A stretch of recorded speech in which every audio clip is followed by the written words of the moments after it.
Fala, time! Sejam todos muito bem-vindos a mais esse programa que está especial demais. Hoje eu trouxe um convidado aqui que com certeza vai ter a chance de agregar muito na sua vida. Então, se você está comigo aqui nesse episódio, vem conferir.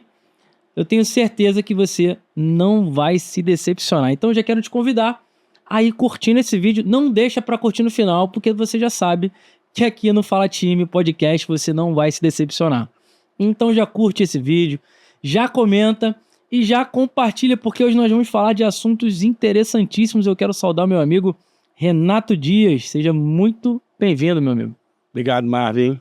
Obrigado pelo convite. Ótimo. Ele que hoje atua como mestre em gestão, né, em tecnológica, é assessor da presidência do Sebrae, né? É engenheiro, professor e autor de 10 livros, né? Então, com certeza, teremos muito a falar aqui.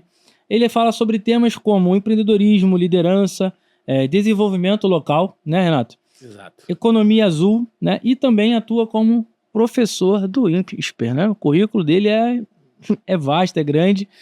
Mas, Renato, queria te agradecer mais uma vez. Sei que a tua agenda é bem apertada, mas aqui no Fala Time Podcast, nós gostamos de tratar exatamente de temas como empreendedorismo, liderança, né? São temas que nós gostamos muito de trabalhar aqui. E fui presenteado aqui com alguns dos livros do Renato. Muito feliz que já tenho leitura aí para o início do ano de 2025, já começar com a corda toda, né? Tô aqui com esse que é o Empreendedorismo e Desenvolvimento Local como Estratégia Competitiva. Vamos falar muito dele aqui e vamos deixar o link aqui na descrição, tá, Renato? E seja um líder transformador. Ah, cara, eu adoro esse tema, irmão. Muito obrigado. Vamos falar também sobre a economia do mar. Um tema interessantíssimo. Vamos tratar aí sobre a economia azul, um tema que muitos de vocês podem não ter ouvido ainda, mas vamos ter oportunidade. Então, Renato, começando, eu queria ouvir um pouquinho da tua história. Como que você chegou até aqui, né, com toda essa bagagem, com todo esse conhecimento? O que te trouxe a escrever 10 livros? Como é que você hoje enxerga todo esse teu posicionamento? Eu estou há 30 anos no Sebrae, como técnico e depois executivo, ou seja, o Sebrae é uma das entidades que mais desenvolve empreendedorismo no Brasil, né? Levantou a bandeira da micro e pequena empresa. Hoje é muito comum essa bandeira, as pessoas falam sobre isso, é muito graças ao Sebrae. Eu sou engenheiro de formação, né? Sou engenheiro mecânico e engenheiro de produção e também sou pesquisador, tenho mestrado na área de gestão tecnológica. E o engenheiro diz que o engenheiro não sabe escrever, né? E realmente eu, quando era garoto, eu não era o melhor aluno da escola para redação, não. Minha redação eram bem medianas, né? Só que quando eu comecei a trabalhar, eu senti a importância da gente ter que desenvolver e criar conteúdo. E eu ficava muito frustrado porque eu lia livros estrangeiros, né? Que são traduzidos aqui para o Brasil e a gente não via uma realidade nossa, genuína nossa. E eu comecei a praticar muito, a partir do Sebrae, a estratégia do empreendedorismo do desenvolvimento local. E eu procurava bibliografia sobre isso, o máximo que eu achava em algumas teses de doutorado, teses de mestrado. E aí que eu percebi, e mesmo assim, quando a gente vai à academia, eu posso falar sobre isso, a academia, ela sempre olha um pouco de retrovisor, né? Ela olha o que foi feito para ela poder fazer ciência. E eu, num cargo de executivo, a gente tinha que desenvolver conteúdo e botar em prática rapidamente. A gente tem que desenvolver o empreendedorismo rapidamente, a gente tem que desenvolver o nosso Brasil rapidamente. Aí eu comecei a escrever em cima das práticas que eu fazia como executivo no Sebrae, junto do que a minha equipe também fazia. Isso que iniciou esse meu gosto pela escrita. Obviamente, ela foi em seguida da minha tese de mestrado, né, porque eu aprendi a desenvolver conteúdo a partir do mestrado acadêmico. Existe a forma de se fazer ciência, né, a René Descartes, né, a ciência que você tem que basear o teu conteúdo em cima do conhecimento dos outros para depois você definir o seu através de uma pesquisa. Uhum. Mas depois, quando eu tive esse título de mestre, me deixou livre também para escrever o que eu queria.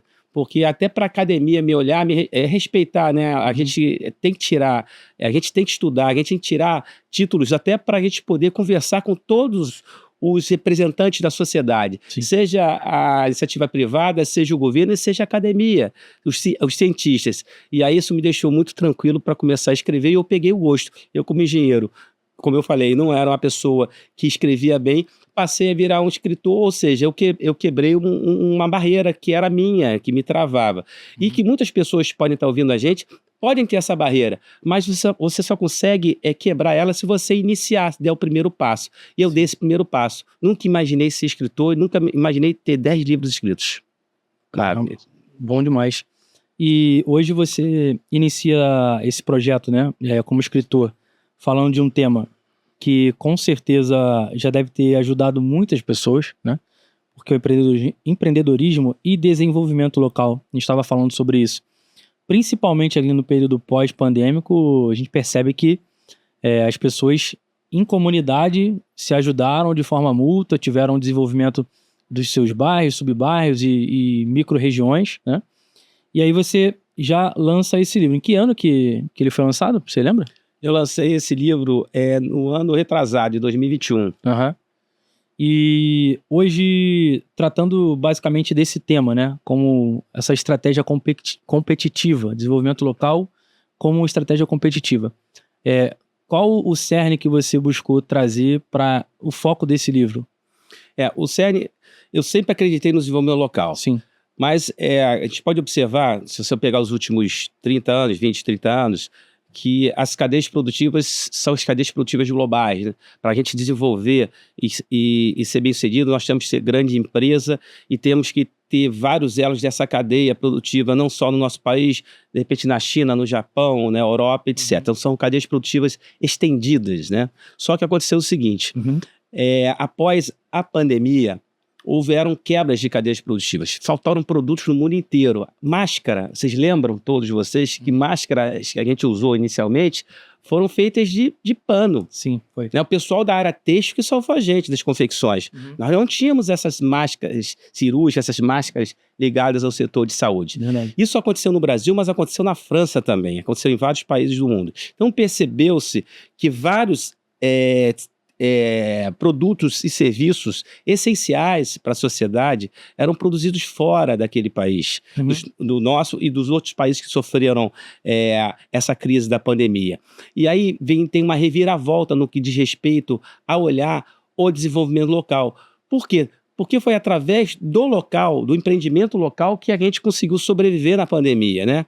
A gente parece que às vezes a gente esquece, mas foram 2 anos que todo mundo ficou encarcerado dentro de casa, gente. Foi terrível isso.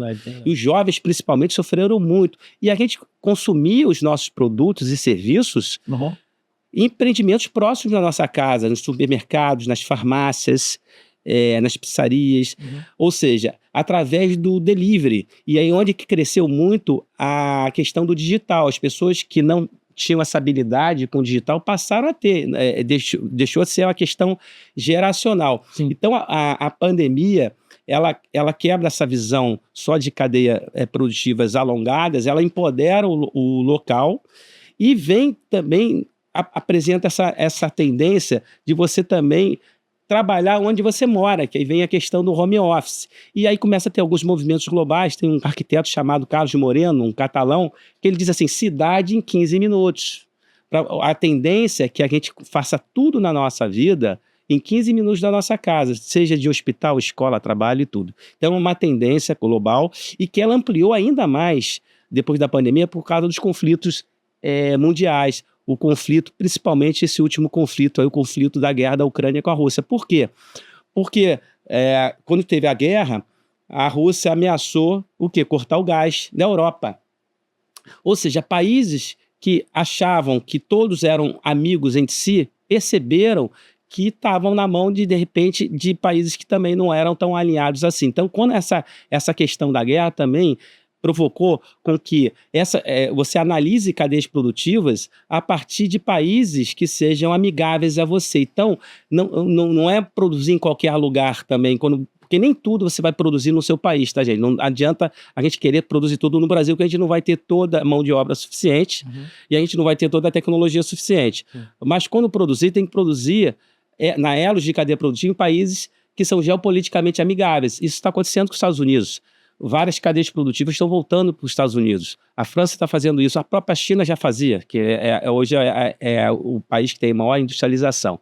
Então, esse movimento é como se fosse um transatlântico mudando de posição. Ele demora um pouco, mas é a nova realidade. A nova realidade é o local, o empreendedorismo local. Isso vai empoderar muitas pessoas, né? Porque a partir da sua comunidade, você vai poder prosperar. Então, assim, a gente conseguir trazer para próximo da nossa casa o desenvolvimento cada vez mais, que hoje você tem deslocamento, por exemplo, de pessoas da Baixada, Zona Oeste, Zona Norte para o centro do Rio. Esse movimento a gente percebe que ele já está diminuindo, né? Apesar de você ainda ter uma massa muito grande que faz esse trajeto, né?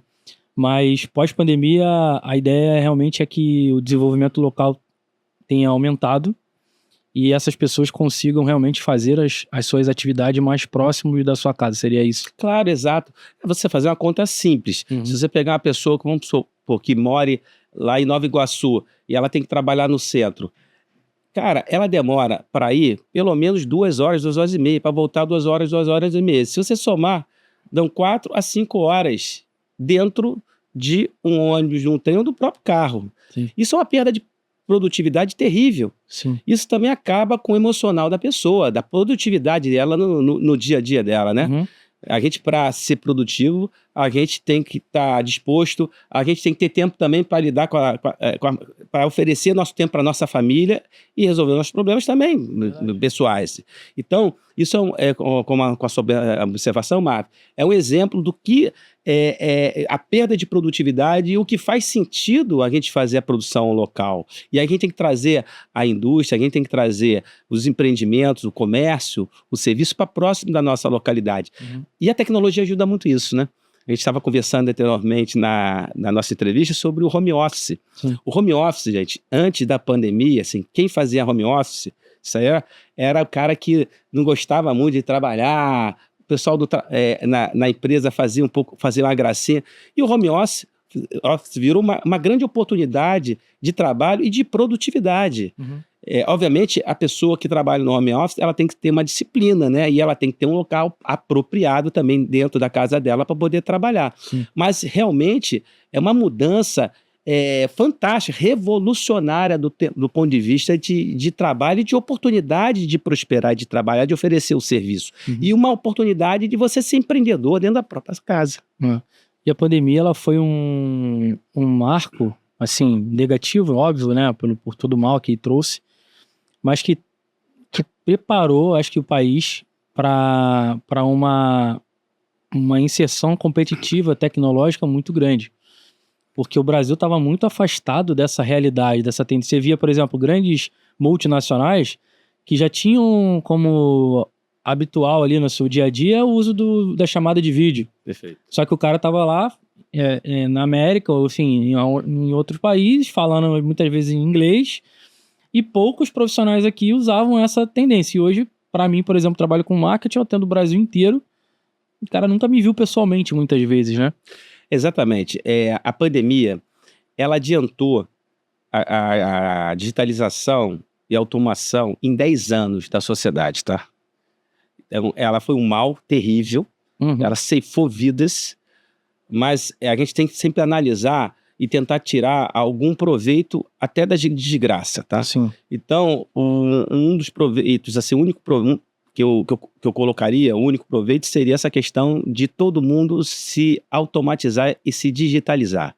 Independente de geração, tá? As pessoas que às vezes mais velhas, 40, 50, 60 anos, que tinham uma certa aversão digital, passaram a trabalhar no digital, passaram a usar exatamente as reuniões digitais, né? As reuniões por internet, por vídeo. E é muito interessante hoje que essas reuniões acontecem dentro do escritório, do lugar de trabalho. Se você, principalmente, quando você vai na sua empresa, você usa parte do seu tempo nas reuniões físicas, mas você usa virtual, porque você passou a ganhar uma produtividade enorme, porque você pode se juntar com pessoas que estão lá, mas você pode se juntar com pessoas que estão em outro lugar.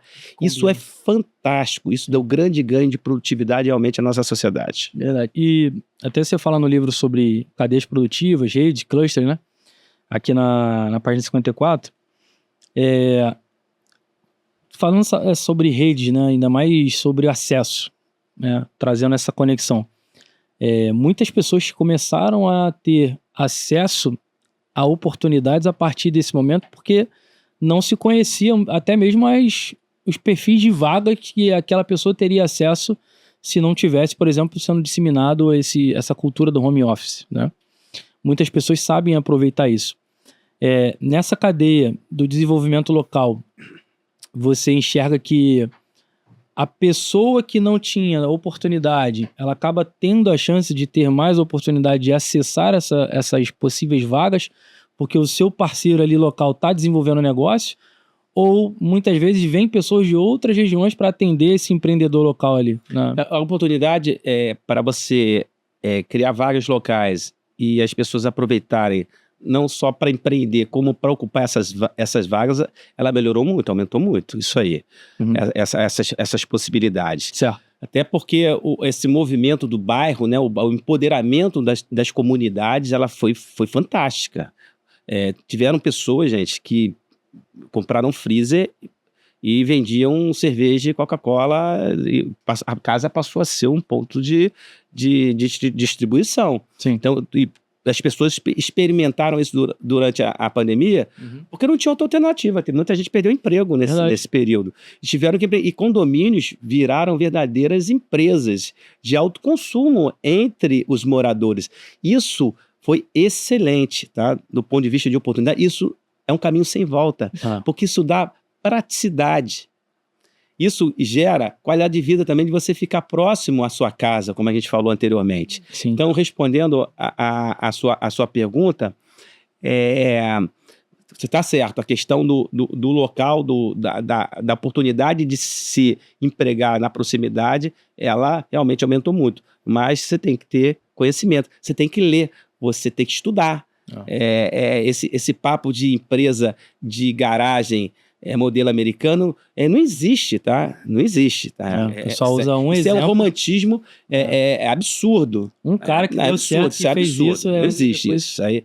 Então a gente tem que estudar muito para a gente ter repertório suficiente, capacidade para poder identificar as oportunidades e criar oportunidades. Não só identificar oportunidades para você, para trabalhar, mas identificar oportunidades também para você empreender, para você criar emprego para outras pessoas também. Como que tu lida com o desafio, por exemplo, né, de empreender e liderar? Porque existem 2 pontos importantes aqui na minha forma de pensar. Primeiro, a gente falou de coragem antes aqui. Então, cara, eu tenho que ter coragem para poder ir lá e fazer acontecer. Só que a gente não faz nada sozinho, tá? Então, se eu tenho interesse, desejo e sonho de montar um negócio, eu tenho que ter coragem. Mas, ao mesmo tempo, eu tenho que me preparar não só para ter uma empresa, mas também para ter pessoas no meu time. Como que, para você hoje, com toda a tua experiência, a tua bagagem, né? Tendo participado aí de centenas de congressos, eu acredito, no Sebrae, ajudado milhares de empresas, qual é o segredo para que uma empresa que tem um sonho de um líder consiga ser também traduzido para uma equipe hoje? Você fala muito sobre liderança transformadora. Como é que você lida com isso? O empreendedor é aquela pessoa que identifica oportunidades, tá? E cria um negócio e emprega pessoas, né? Esse é empreendedor. Ele inova, e cria uma inovação, senão seria uma invenção. A diferença de inovação e invenção é porque a inovação seria uma invenção que o mercado quer. Porque se o mercado não quiser, não é inovação, é invenção. Então, tudo aquilo que o mercado quer é inovação. E a inovação pode ser uma coisa, não precisa ser uma coisa high-tech. Então, o empreendedor é uma pessoa que quer prosperar a partir do seu próprio trabalho, do seu próprio ofício ou das oportunidades, tá? E é interessante que ele tenha perfil de liderança, tá? Se ele não tiver perfil de liderança, ele pode construir o seu perfil de liderança estudando, se capacitando, ter coach, tá? Ajuda para isso. Mas mesmo assim, nem todo empreendedor vai ser líder e nem toda pessoa vai ser líder. Isso não é ruim. Você pode crescer em forma de Y, né? Você pode ser um excelente técnico, um excelente empreendedor, mas você vai botar, no caso, se você não tiver um perfil de liderança, bote alguém que tenha um perfil de liderança para liderar os seus colaboradores. Por quê? Senão você vai ser chefe. Chefe não é líder. Isso que existe essa confusão na sociedade. O problema é que os cargos de chefia, que a gente fala são cargos de liderança, né? Esses cargos, nem todo mundo que está nesse cargo, a maioria das pessoas que estão em cargo de chefia não são líderes. Aí elas criam o estresse e o burnout que está criando a empresa. Você quer acabar com o estresse e o burnout da empresa? Tira 70% dos cargos de chefia das pessoas que estão ali, bota um líder de verdade que você vai ver se você vai criar estresse dentro de uma empresa, vai criar burnout. Então a coisa está errada. Isso é um tabu da sociedade. Porque às vezes o próprio dono da empresa, ou líder, empreendedor, o cara que se diz líder, ele é chefe, entendeu? E aí você vai demitir o chefe, o dono da empresa. Então é um tabu social isso, tá? Isso é uma reflexão, tem que ser feita uma autorreflexão isso. E se você não você não tem que se diminuir, porque você não tem um perfil de líder, de pessoas. Bote alguém que tenha no lugar e faça aquilo que você faz melhor. Se você quer vender, você quer fazer conta, você quer empreender, você quer ver oportunidades, você quer planejar. O empreendedor, ele tem essa capacidade de ver, mas às vezes, se ele não tiver o perfil de lidar com pessoas, porque no final, a empresa é gente, é CPF, não é parede, não é PJ. Ele tem que entender isso. E quem não entender isso, vai fracassar. Qual sinal, assim, se a gente pudesse elencar pelo menos 1 ou 2 sinais, Renato, que esse cara, esse empreendedor, tá cheio de sonhos, cheio de vontade, mas, porra, ele tá sendo chefe, ele não tá sendo um líder, assim. Consegue tangenciar isso pro pessoal? Não sei se no livro a gente deve falar sobre isso. Sim, primeiro é a participação e o desejo das pessoas quererem estar naquela empresa e olhar ele como uma referência. Então, se o cara... não com medo. Outra coisa, eu falo medo. Se alguém chega e tem medo de falar com aquela pessoa, tem alguma coisa errada ali. O cara não pode ter medo. Se alguém tiver medo para trabalhar, você travou a produtividade dele. Se você acha que o cara é bom e ele está trabalhando para você com medo, ele seria muito melhor se ele trabalhasse sem medo. Então, esses são sinais. São sinais. E você tem como se exercitar como um empreendedor. E eu vi a questão do feedback, que é muito difícil, tá? Porque às vezes a gente fala assim de forma romântica. Fala então pro seu chefe que ele precisa ouvir, que ele vai te entender. Muitos vão demitir a pessoa que fizer isso. Entendeu? Então é uma visão romântica. Eu estou sendo muito, muito claro aqui. Tem gente que não vai entender isso. Tá? Mas quem está praticando um empreendedorismo ou um cargo de chefia sem ser líder, está destruindo pessoas. É um desafio, né? Mas o empreendedor tem que buscar o conhecimento. Eu, por exemplo, eu sou um cara inconformado. Você perguntar assim, cara, o que fez você chegar até aqui? Tem muita água para rolar ainda, muita coisa para construir. E o que chegou até aqui onde você está hoje? Foi um conformismo. Mas assim, eu sempre quis aprender, descobrir, perguntar, mas por que eu preciso gerar esse tipo de transformação de liderança? E eu vejo muitos líderes acomodar, manda embora. Não sei o que, não prestou e foi. Só que, por que não deu certo? Você falou da autorreflexão, né? Então preciso fazer uma autoanálise. Que é difícil. E um líder, ele tem que ser um líder servidor. Ele tem que servir. Ele tem que olhar os outros. Ele tem que olhar o seu colaborador. Aí isso não quer dizer que tem que passar a mão em tudo que o colaborador faça. E você pode aceitar o erro, mas não a negligência. O erro você pode acertar. Se a pessoa está tentando, está querendo fazer e ela errar, é uma coisa. Agora, negligência não pode. Aí a responsabilidade não pode ser aceita. Aí tem que mandar embora. Ou falhas de caráter. Tem pessoas que podem ter desvios e falhas éticas, de integridade, de compliance. Tem que mandar embora. Não tem jeito. Não tem jeito. Mas as pessoas que querem, as pessoas que desejam, as pessoas que têm valores, o líder deve...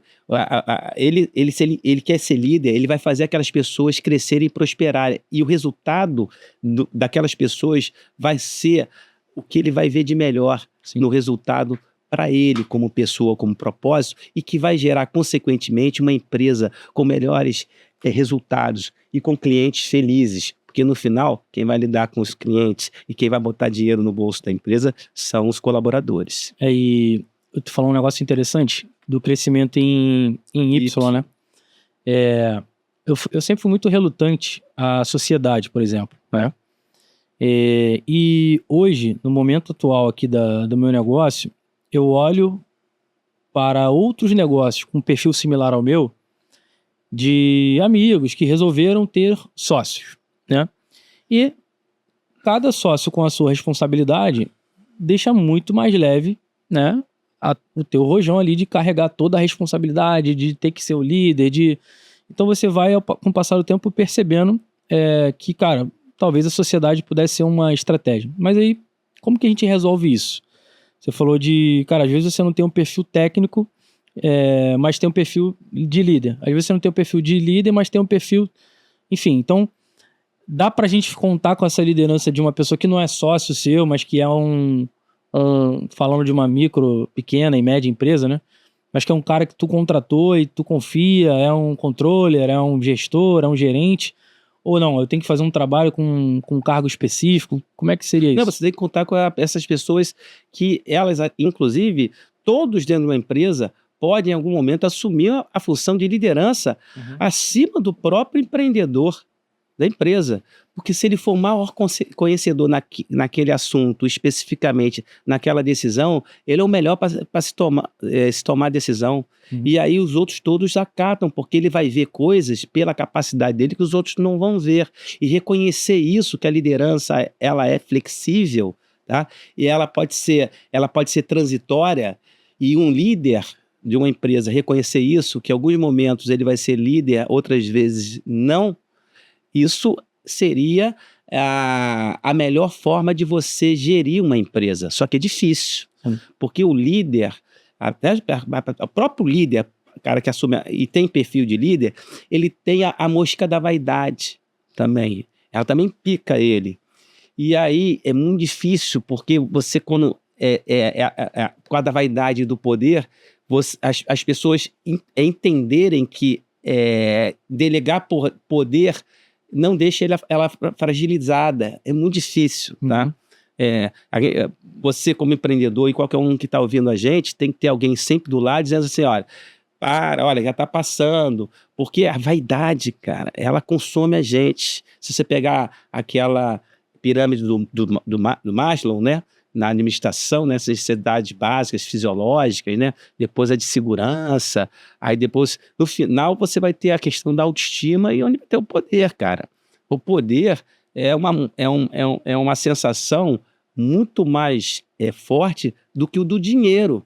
Você pode ver que quando a pessoa ganha dinheiro, ela quer ter poder, e quem, quando senta lá, não quer perder.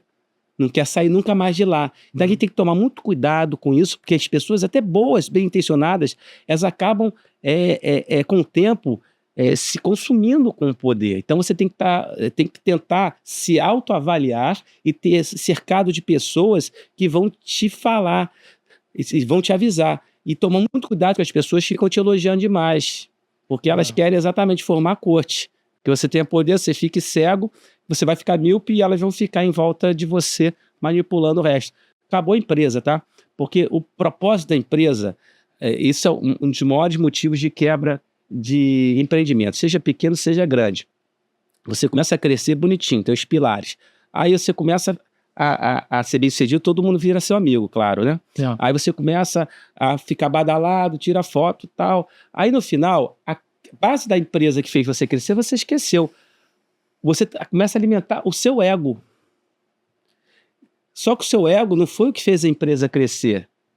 Ela vai acabar. E quando você vê, já era, passou. Tá? Então isso é importante falar sobre isso. E é difícil ter uma resposta cravada em relação a se evitar isso. O que eu estou colocando para vocês é algumas alternativas. Sempre se autoavaliar, sempre olhar o passado que deixou você chegar lá, e estar cercado de pessoas que realmente vão te avisar se você já está passando no limite, você já está... Revisitar também o teu propósito ali, né? Revisitar o teu propósito, da cultura da empresa. Exatamente, o tempo inteiro. E humildade, descer, a gente fala lá para as galés, né? Que é onde a galera rala, né? Você volta lá, vai para baixo, senta do lado do atendimento, fica lá, ouve a galera que está crescendo, Conheça todo o colaborador que entrar dentro da tua empresa, sorria para ele, ele tem que entrar, ele tem que querer falar com você, ele não pode sentir medo de você, porque aí você vai olhando sempre o seu alicerce, aquilo que fez você crescer, porque a tendência é que você esqueça disso, tá? Uhum. É normal esquecer, esse é o problema. Tem aquele problema, né? Aí a gente vai entrar num ponto um pouco polêmico, eu acho, mas é aquele problema de o cara criar ali aquela casca, né? Pô, ele era um cara tão legal, ouvia todo mundo e tal, e aí pode haver uma confusão Sim, de... porque, sim, com a vaidade. acho que a vaidade, aí existe, assim, alguns comentários que não são corretos, né? Você é o dono da empresa, você não pode fazer isso, agora você é o líder, você não pode se misturar, isso é uma grande mentira, uma balela, cara. Isso é para formar o modelo corte imperialista, isso é passar a ser over. Isso quebra a empresa. Isso é só para discutir sobre vaidade, não é para discutir. O cara que é o número 1, ele vai ser sempre o número 1 e a empresa dele vai crescer sempre se ele ficar indo sempre para a base, e ele ter acesso, a porta aberta a qualquer pessoa que queira falar com ele. Ele ser o cara mais popular e mais legal dentro da empresa dele, ser igual ao seu colaborador que estiver entrando. Ele nunca vai deixar de ser bem sucedido como empreendimento e mais como pessoa, respeitando os outros, ok? Então, existe essa questão da caixa de você crescer e achar que você tem que ser diferente, que está aí, e vai se ouvir, vocês todos estão me ouvindo, vocês vão ouvir sobre isso. Cuidado, você tem que misturar mais com outras pessoas em relação da empresa. Esse assunto não tinha que tá chegando mais em você, isso aí tem que ter alguém para ver. Claro, é normal isso, cara, isso é normal, isso não é só no Brasil, é em qualquer sociedade. Tá? E o que a gente percebe do ponto de vista dos empreendimentos, por 30 anos nisso, e a gente no final, mais de 2.000 empresas que a gente já visitou e já viu. A história é sempre a mesma, tá? O insucesso acontece quando aquela pessoa ela perde o vínculo com a base dela e a vaidade passa a ser o número 1. É isso. Pô, faz bastante sentido, cara, porque hoje você tem um público muito jovem que muito cedo já está ocupando um cargo de líder, né? E tu falou uma coisa que é o poder, que ele é diferente até do dinheiro, do status, mas o poder, da condição, mas o poder ele te dá um status de superioridade. E aí tu pega uma garotada que hoje já tá como líder, já tá... Quando você acha que ele tá no momento certo de fazer aquele papel ali, desenvolver aquele papel e dar o poder na mão dele, ele se demonstra uma pessoa completamente diferente daquilo que você imaginava, né? Então, acho que a questão do poder realmente é um risco, e ter pessoas ali do teu lado dando esse suporte, falando, tendo conselheiro, acho que eu me amarro nessa ideia de ter conselho, cara. Entendeu? O conselho é uma grande... A nova geração, essa geração Z principalmente, eles nascem no mundo digital, né? Então, eles não nasceram no mundo analógico. E, não por culpa deles, falta algumas ancoragens. Vocês têm que ter referência na vida para você prosperar, tá? E para ter valores. A referência básica é a família, tá? Essa é a tua grande ancoragem. Mas você pode ter escola, pode ter amigos, pode ser a sua profissão, pode ser seu propósito. O smartphone é a base, né, de toda a geração Z.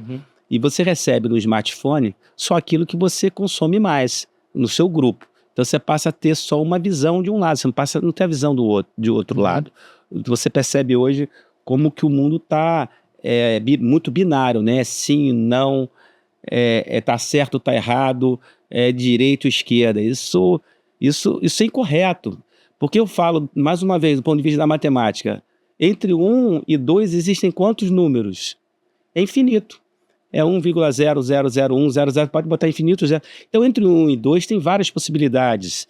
E a gente acaba não fazendo essa reflexão. Então, o que a gente tem que fazer para ajudar a geração Z é um pouco isso, de funcionar como coach, pedir para eles lerem mais livros. Não adianta você consumir, você usar a tecnologia e agora, recentemente, a inteligência artificial, se você não tiver repertório, não tiver cultura. Você não escrever, você não ler, entendeu? Então, agora, culpa deles? Não. é falta de... É uma mudança, uma revolução da sociedade, uma revolução digital. Já aconteceram revoluções anteriormente, o renascentismo foi uma revolução, né? Uma revolução, tem a própria Revolução Francesa, tem várias revoluções aí na sociedade, até na questão tecnológica, né? Começou lá a madeira, depois veio lá o bronze, depois o ferro, depois o aço. Isso tudo são revoluções, né? Daí também das religiões. Então a gente tem uma revolução agora. A diferença dessa revolução do passado é que ela é muito veloz, ela é muito rápida, né? Em relação ao passado. Então a gente tem que, sabendo disso, orientar as novas gerações para poder utilizar melhor essas tecnologias e saber mais do todo, do holístico. O grande caminho para todos que estão me ouvindo, para ser bem sucedido, é olhar o sistema como um todo, não a parte. Não sou só o da direita, agora da esquerda. Veja tudo, mas possa depois dali assumir a sua posição. Isso é justo, tá? Mas entenda o processo como um todo. O que está estragando a sociedade e que pode se dificultar um pouco a geração Z é a visão fragmentada. É a fragmentação ao excesso. E aí eu falo para vocês, mas a fragmentação, por que ela é ruim? Eu dou um exemplo para vocês olhando a medicina, a biologia, o nosso corpo. Se você quiser olhar o seu corpo fora de ser um sistema, se eu tenho um problema no meu fígado e eu tomo um remédio que deixa o meu fígado lindo, mas eu morro em seguida, assim, mas por quê? Porque atacou meu coração, mostra que eu sou um sistema. Meu fígado ficou lindo, posso até embalsamar, botar para exposição, mas eu estou morto. Não adiantou nada, porque o propósito é eu estar vivo. Então, essa visão do todo, ela é importante. E tome muito cuidado, você pode ser tão eficiente na fragmentação que você pode destruir o todo. Você pode entrar em autofagia. Tá? Destruir o teu propósito original. Então, você tem que estar sempre pensando de forma holística. Isso é uma grande dica para todos que estão ouvindo você, Marvin. Para o empreendedor, para o líder e para o colaborador. O cara que quer ser bem sucedido como um colaborador numa carreira em Y, e que são pessoas fundamentais, essenciais, e vão ser bem remuneradas para isso. Legal. Legal, hein, cara? Os insights aí muito bons. Bom, a gente falou sobre algumas formas de engajar essa geração, né? Mas você fala muito sobre que liderar é engajar. Existe, de fato, o líder, que a gente chama daquele líder camaleão, que ele tem que ser esse cara camaleão, que ele sabe liderar vários tipos de pessoas diferentes, ou não, ele de fato ele tem o perfil de líder dele e pode ser que ele seja um bom líder para a geração Z, mas para gerações anteriores não. Como que funciona isso? O líder, a essência do líder servidor, ele tem que motivar e engajar pessoas. E ele tem que ter a capacidade de flexibilização, ele tem que ser flexível e uma capacidade adaptativa ao extremo. E não é só para liderar as pessoas em si, mas por causa da velocidade de mudança que ele tem que estar sempre acompanhando. Certo. Em relação a liderar pessoas de vários perfis, isso é uma tendência, inclusive a diversidade é espetacular, porque você liderar pessoas completamente diferentes, elas vão trazer uma riqueza que entra num processo de sinergia, não de soma. É muito mais que a soma, é exponencial. E o líder vai ter a capacidade de lidar com todos, com um propósito original, um propósito que atenda a todos que estão ali e que cada um seja tratado de forma diferente. Cada colaborador, por ser diferente, tem que ser tratado de forma diferente. Você tem que adaptar a sua linguagem para uma pessoa que às vezes tem menos flexibilidade, uma pessoa mais introspectiva, a outra é mais falante. A gente tem que adaptar. Isso é muito interessante, né? Quando a gente fala de cliente, a gente tem que customizar, se adaptar ao cliente. E tem que se adaptar também ao nosso colaborador. É igual, cara. E existe uma dificuldade em relação a isso do próprio empreendedor. A essência dele é o colaborador dele. Mas isso não quer dizer que ele tenha que ser o Superman. Ele vai resolver o problema de todo mundo. Não vai. Vai ter uma hora, vão ter perfis, e tem que entender isso, que ele vai ter que mandar embora. O cara não tem jeito. Você vai tentar, mas ele tem que tentar. Ele tem que tentar tenta sempre resgatar, mas tem gente que não quer ser resgatado. Não é mais problema do líder. E tem gente que tem problema patológico, cara. Um tabu que existe dentro das empresas hoje é que, teoricamente, os RHs deveriam ter psicólogos e psiquiatras, mas isso é um tabu. Por quê? Exatamente para evitar que um cargo de chefia seja ocupado não pelo perfil de liderança. E o que acontece que é normal em várias empresas? O cara que começa a ser bem sucedido tecnicamente ou na venda, esse cara é muito bom, vou botar ele para chefiar os outros. Acabaram de destruir um bom técnico e criar um péssimo gerente, cara. Uhum. Isso é a coisa mais comum dentro de empreendimento. Por causa da falta de visão da carreira em Y e de você dar a motivação da pessoa que ela vai ser bem sucedida e ela vai se destacar na sociedade sem ser o chefe, o líder. Ela vai se destacar por ser um técnico maravilhoso que todo mundo vai atrás dele porque só ele conhece mais aquilo. Então essa carreira em Y é a grande sacada também para lidar com as novas gerações, a geração Z. Legal.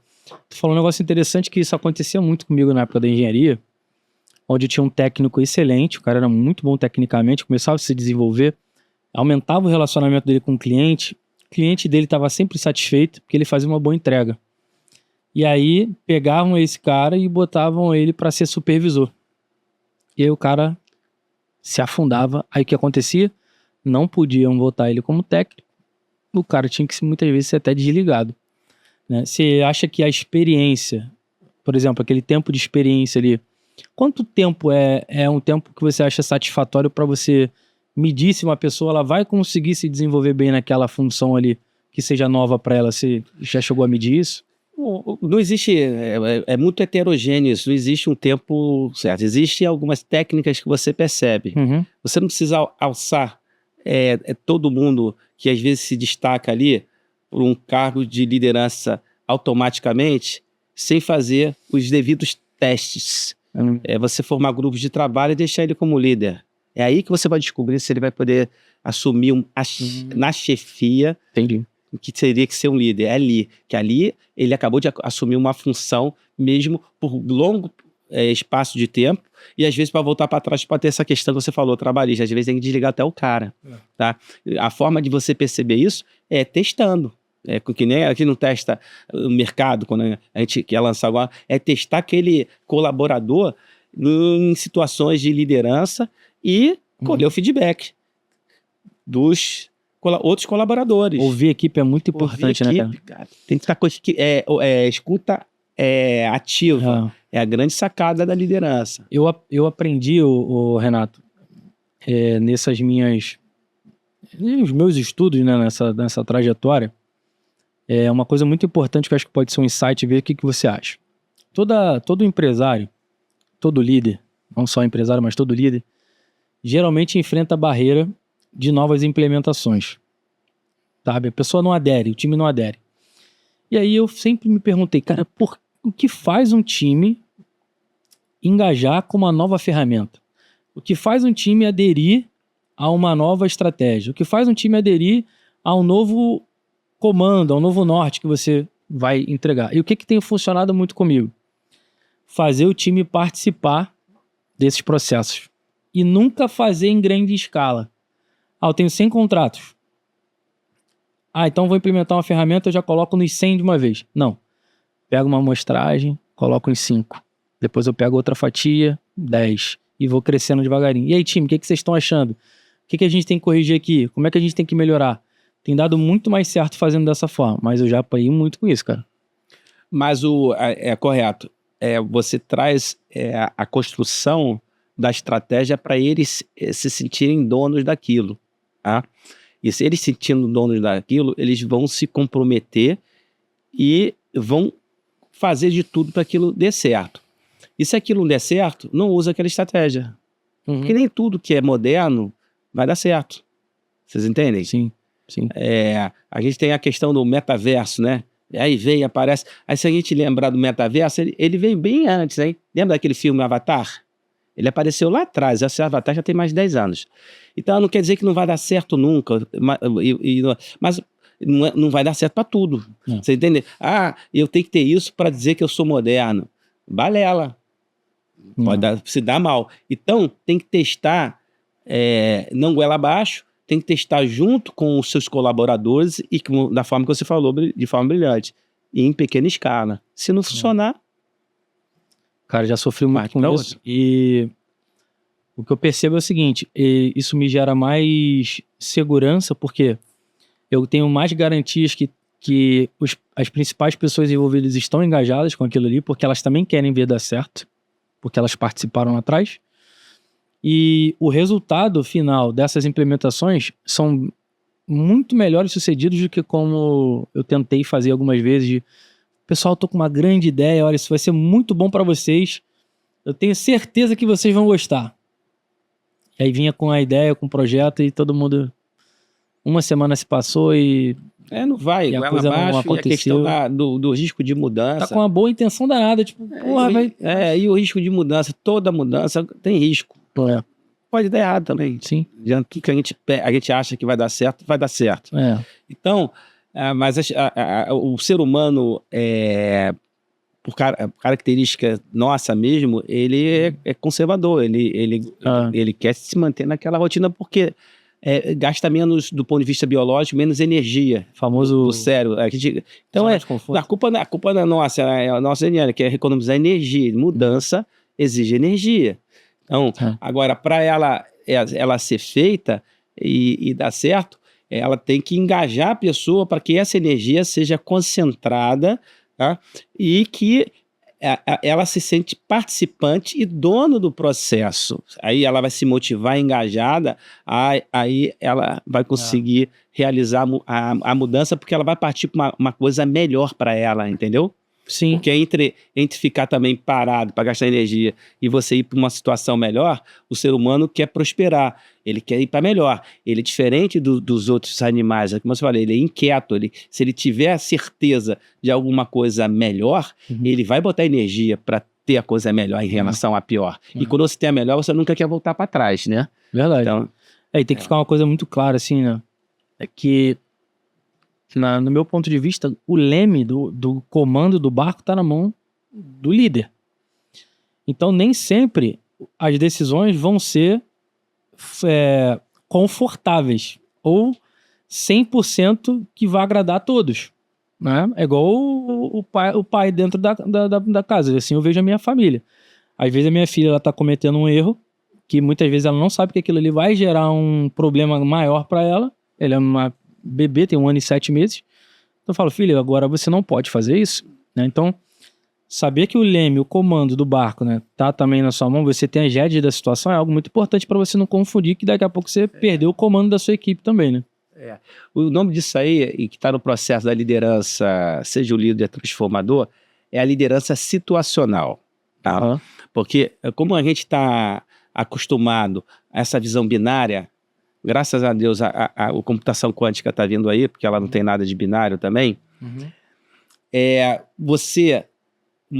Qual o melhor perfil de liderança? É o que é melhor para aquela situação. Então, tem momentos que você vai ser totalmente democrático mesmo, você vai ter tempo para isso, para ser democrático, e você vai usar ela ao extremo. Mas vai ter uma hora que você vai ter que ser autocrático, você vai precisar de velocidade. E se você tentar a democracia, você vai ser mal sucedido, porque a decisão não vai dar mais tempo. Vai demorar tanto que você já teria que tomar decisão. Exatamente. E a pior decisão que tem na vida é não tomar decisão. Entendeu? Então, sacar essas questões, e não precisa. Aí você pode ser um híbrido, você ficar no meio. Né? Você pode fazer a liderança mais laissez-faire, deixar assim, né? Ou você pode, de repente, deixar alguém que assuma aquela posição de liderança porque ele tá, que nem um jogo de futebol, o cara tá fazendo o gol e ele assume a liderança com os outros jogadores, e aí você deixa ele, o técnico, deixa um pouco o cara como líder naquela situação. Você vai adaptar a sua liderança para o cenário que tiver disponível. Você deve manter o máximo possível, assim, percentualmente, mais na democrática, na participativa, tá? Mas não pode abandonar as outras, senão vai se dar mal. Esse é o famoso líder camaleão, né? Mas se os colaboradores souberem isso, eles vão entender. Porque eles precisam de líderes, eles precisam de líderes corajosos, cara. Exemplares. Tem a hora que você vai tomar uma decisão, porque só você está vendo. E eles não vão estar vendo aquilo. E não é porque eles não sabem. Você vai ter uma informação que os outros não têm, então você tem que tomar. Porque, às vezes, tudo tem que ser democrático para tomar decisão. Legal, vamos fazer o seguinte, a gente está nessa sala aqui, você está com um problema cardíaco. Aí você vai discutir comigo, com ele, com todo mundo que está aqui em volta, qual o seu problema, de forma democrática, você vai perguntar para um cardiologista. Especialista. E ele vai tomar decisão sozinho, e não vai perguntar para a gente, porque ele é que tem informação. Você vai perguntar para ele. Isso é muito claro para as pessoas entenderem. É a mesma coisa que acontece na empresa, se você olhar. Porque fica claro, eu dei um exemplo pedagógico para isso. E não é democrático. Você não vai perguntar para mim, não nem para ele, nem todo mundo, de forma democrática. Entendeu? Então é bom entender, excelente fazer essas comparações, para a gente ver que, até para reconhecer o líder quando ele toma uma decisão mais dura, e ao mesmo tempo ver quando ele precisa ser mais democrático, e o colaborador sabendo disso, eu acho que todo mundo sabendo disso dentro de uma empresa, a empresa vai fluir melhor. O que falta, às vezes, é a informação do que a gente está falando aqui. Mas por que falta? Porque as pessoas não tiveram acesso a isso. Sim. E por que não tiveram? Porque não tiveram na escola, às vezes não tiveram na universidade. A culpa não é delas. Mas quando a informação chegar, conforme você está propondo aqui no teu podcast, as pessoas estão vindo, elas vão refletir. Com certeza. Autogestão, autoavaliação. Reflitam e sempre para cima. E vou dizer mais, uma coisa importante para vocês em relação ao livro, tenha sempre um propósito para tudo que você fizer na vida. Quem tem propósito não tem depressão. Caraca, essa é uma pedrada, hein? É isso. Quem tem propósito não tem depressão. Forte, uau. Cara, esse tema de liderança eu gosto muito, cara. Sim, porque o que eu te falei, tem muitos conteúdos, mas muitos são muito relacionados a outras culturas, inclusive, né? E quando a gente consegue trocar uma ideia assim, se deixar a gente vai embora. Aí eu queria entrar um pouco sobre esse livro, né, que é a Economia do Mar, só que o horário ficou um pouco avançado, né? A gente tem pouco tempo aqui, mas eu queria que você desse uma pincelada rápida sobre esse tema, que é um tema muito importante, né? Fala sobre estratégias de desenvolvimento sustentável. Aqui você está tratando de Brasil e Portugal, certo? Exato. Até para a galera que está assistindo a gente, né, os empreendedores, líderes, pessoas que estão buscando aí referência, possam entender a importância desse assunto. A gente não vai aprofundar tanto, mas queria que você desse uma pincelada. Eu vou deixar também o link dele aqui na descrição do livro, tá? Então, o primeiro a comprar, vamos mandar autografado? Sim, claro. Deixar o link de compra aqui. Esse próprio Senac, né? Esse é do Senac, esse é do livro do Senac. Inclusive, os dois livros, tanto esse quanto aquele outro, eu fui convidado pelo presidente da FEComércio, o Senac, Antônio Florencio de Queiroz, para escrever essa publicação. Essa publicação é excelente, líder, né? Esse foi pelo Senac também, né? Também Câmera. Esse eu fiz sozinho, o outro eu fiz com a Dulce Ângela, que também é do Senac. E aí também o Sérgio Rodrigues. E foi pelo Sebrae. Esse pelo Sebrae. Tem uma referência no Sebrae de liderança hoje, genuína, que é o Robson Carneiro, que é o atual presidente vamos trazer ele aqui. Me ajuda a trazer ele aqui. Da Facete. Se você quiser conhecer um líder, de fato, um líder genuíno, você pode chamar o Robson Carneiro, que todos vão adorar conversar com ele. Não, com certeza, e já quero te agradecer por essa troca incrível, irmão, que conteúdo maravilhoso, obrigado, né, por esse papo. Com certeza vão gerar muitos cortes aí que vão perpetuar muito aí pelas redes sociais, tá? E gratidão aí. Antes da gente encerrar, já quero te convidar, curte aqui, já comenta, você chegou até aqui nesse episódio, é importante, tá? Talvez você não saiba da importância de curtir esse vídeo, mas você ajuda a levar esse conteúdo para pessoas que tenham a mesma visão que você. Você tá aqui porque você tá procurando informação, né? Então, não é para muitos, tá? Esse podcast não é para qualquer um. Sim. Então, para pessoas seletas. Que quem tá aqui vendo esse podcast é porque eu tenho certeza que você tá procurando mudança, procurando transformação, e hoje foi um dia Eu tô com, já garanti aqui meus livros, né? Com certeza vai ter bastante informação aí. Mas vamos lá. Economia do mar. Cara, o que nós, empreendedores jovens, Renata, a gente precisa saber sobre esse tema, que não é tão conversado hoje, pelo menos nas redes sociais aí, né? E não se fala tanto na escola. Gente, uma resposta muito simples. Vocês sabiam que 71% do nosso planeta é água, é oceano? Ok. E que para a gente fazer com que a nossa sociedade global prospere, 8 bilhões de pessoas, não vai ser por recursos do continente, que estão exauridos. Vai ser pelo oceano. Mas a gente não pode fazer com os oceanos o que foi feito para os continentes. Então a gente vai ter a visão da sustentabilidade. Todo empreendimento que nascer sustentável, ele é factível ao sucesso. Tá? Não tem como pensar, seja um jovem ou uma pessoa mais velha, num empreendimento que não tenha, além da prosperidade econômica, tenha social e ambiental. Você não vai vingar. Se não tiver ambiental, social, ele não vai existir de forma econômica. Tá? Isso é uma questão de tempo, questão de fato. A sociedade não vai querer pagar por aquilo. O empreendimento, ele existe de fato para ele servir a sociedade, ele servir as pessoas. Tá? Então, se você quiser crescer como empreendedor, não use aqueles modelos estrangeiros.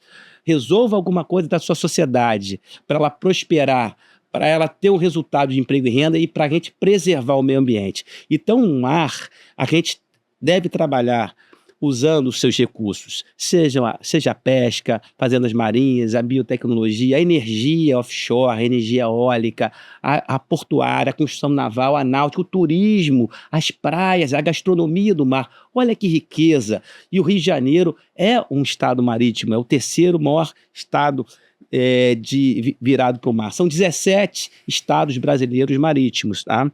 E com 443 municípios costeiros. É uma riqueza fenomenal. E nós, brasileiros, estamos de costa para o mar. Então a gente está também aprendendo muito com os portugueses, que eles têm essa visão do mar para prosperar. Inclusive foram eles que fizeram as grandes navegações. Eles que uniram a humanidade. O mundo todo se uniu, as estradas foram os oceanos. Os portugueses foram os pioneiros nisso. Então a gente bebe também na fonte deles. São pessoas... Tem especialistas, tem o professor Sardinha que está no livro, tem a Renata Ramalhosa, portuguesa, tem o Antônio, que é da Armada Portuguesa e que também é um especialista em economia do mar, e tem vários brasileiros aí também, onde a gente identifica, através dos recursos marinhos, dos polos marítimos, como a gente pode fazer o desenvolvimento local através do empreendedorismo azul. E a gente precisa fazer literacia oceânica, nós temos educar primeiro, educar a sociedade e o jovem para olhar o mar como uma fonte de prosperidade, seja através do esporte também, através do surf, né? Através da canoagem. Ou seja, eu digo para todos vocês, é a grande fronteira do desenvolvimento das próximas décadas. E, não dito por mim, você sabia que nós estamos na década dos oceanos, dita pela ONU. A ONU considera essa década, que é de 2021 a 2030, como a década dos oceanos, não é por acaso. É aí que está a grande riqueza e é uma região que deve ser preservada, os ecossistemas marítimos devem ser preservados. Então nós vamos fazer a sustentabilidade de fato. Nós vamos prosperar, mas dando oportunidade à natureza, ela sobreviver e deixar os recursos para as próximas gerações também, né? E dar o retorno, é isso que eu ia falar, né? Porque se você esquece disso, é o que tu falou, é curto prazo, né? Então, uma dica de empreendedorismo. Quer ser bem-sucedido? Resolva um problema da sua comunidade. Legal. E pense na questão ambiental. A sociedade vai te pagar por isso, ela vai te reconhecer. E, quiçá, ela pode pagar um preço prêmio para você. Você pode até, aqueles que querem crescer, e tem aquela questão, eu quero ser rico. Quer ser rico? Seja rico primeiro, oferecendo o melhor para a sociedade, porque se ela achar que você vai enriquecer, por isso ela vai te pagar, porque você vai ter direito de chegar lá, porque você resolveu a contento a necessidade dela, preservando a natureza, preservando os ecossistemas. E aí vem esse aí, que é a nossa grande sacada. Excelente. Cara, eu estava conversando contigo de como fazer para conhecer e participar, né, do Conecta. Achei uma ideia muito boa. Queria que você deixasse aí um pouquinho aí também, não dá pra gente aprofundar tanto, mas um pouquinho sobre as conexões, como é que surgiu a ideia, pra gente poder também... Essa é a dica de ouro, né, que ficou bem pro final. A liderança dessa dica é do Robson Carneiro, Legal. que é o presidente da FACEST, a Federação das Associações Comerciais e Empresariais do Rio de Janeiro, também é vice-presidente da CCB, da Confederação das Associações Comerciais. A base é o associativismo, ele é atualmente presidente do Sebrae, que o Sebrae também prega o associativismo como uma oportunidade empreendedora. O que é isso, gente? É uma questão simples. A economia e o sucesso futuro vai ser da economia compartilhada e colaborativa. Para ter sucesso, a gente vai ter que trabalhar cada vez mais em comunidade, cada vez mais de forma associativa. E aí que você empodera também as comunidades para funcionar como cooperativas e associações. Por quê? Porque através do grupo você fica mais forte. Eu não estou inventando nada. Sim. 5, 10 pessoas têm mais capacidade que uma pessoa. Concorda? Eu não estou inventando nada. Não tô dando, eu só estou falando o óbvio, mas o óbvio não é visto. Então, para você ser bem sucedido como empreendedor, se associe a uma associação comercial, faça parte. O jovem, mas eu acho que o cara lá não dá, só tem cara mais velho. Pois é, participe para ter gente jovem, tá? E dê sugestões. Através do associativismo, a gente vai conseguir efetivamente fazer o desenvolvimento local, desenvolver as comunidades, desenvolver o nosso país numa economia cada vez mais compartilhada e colaborativa. Acreditando nisso, vai dar certo. E, lamentavelmente, alguns estados não têm esse espírito de cooperativismo e de associativismo tão forte. Então vamos criar. Sim. Os estados do Sul têm mais, tá? O Rio Grande do Sul, Santa Catarina, o Paraná, eles têm uma história de associativismo mais forte. Mas isso não impede que os outros estados também tenham. E a gente reconhece as comunidades que mais prosperam, inclusive comunidades que às vezes em risco, acabam, as pessoas lá, por necessidade, acabam se unindo e identificam a força que elas têm e começam a criar marcas coletivas, marcas globais, marcas territoriais, indicações de procedência, reputação a partir do grupo, como tem a produção de produtos hoje com indicação geográfica, onde queijo, tipo queijo da Serra da Canastra hoje, vale uma fortuna. Vários produtores se associaram, criaram uma marca terroir local. Isso vem do exemplo dos europeus, o vinho do Porto, a champanhe, o parmegiano reggiano. Nós temos aqui capacidades e informações e iconografias e a antropologia, diversidade suficiente para criar vários produtos ligados à sua comunidade, criar uma marca única que não pode ser copiada pelos chineses, só pode ser feita lá. Cara, isso é a grande sacada, cara, de a gente conseguir transformar esse intangível, cada um de nós, cada comunidade, cada diferença, cada cheiro, cada gastronomia, cada produto, um produto de mercado, um produto que não tem como ser copiado, só aquela comunidade, ela tem capacidade de fazer. Isso é revolucionário, e isso o Brasil tem de sobra. Precisa só de informação, conhecimento e liderança. Cara, que top, meu irmão, ó. Não tem como você, que tem aí um espírito empreendedor, não ter ficado motivado e a fim de participar de um movimento como esse. Então, a gente vai deixar todas as informações aqui na descrição desse vídeo. Se você tem dúvidas, se você quer ter acesso e contato, você está mais presente no LinkedIn, né? No LinkedIn, vocês podem entrar no LinkedIn de Renato, é só botar Renato Dias Gegas, todo mundo me acha no LinkedIn. E no Sebrae, procure o Sebrae, que é www.sebrae.com.br, que o Sebrae tem várias dicas para vocês, que eu estou falando aqui para todos, e colaboradores da melhor qualidade e engajados e motivados para atender vocês. Top demais. Obrigado, então, você que chegou até aqui. Manda esse episódio aí para o máximo de pessoas que você puder. E um forte abraço e fiquem com Deus até o próximo episódio. Obrigado, Renato. Obrigado.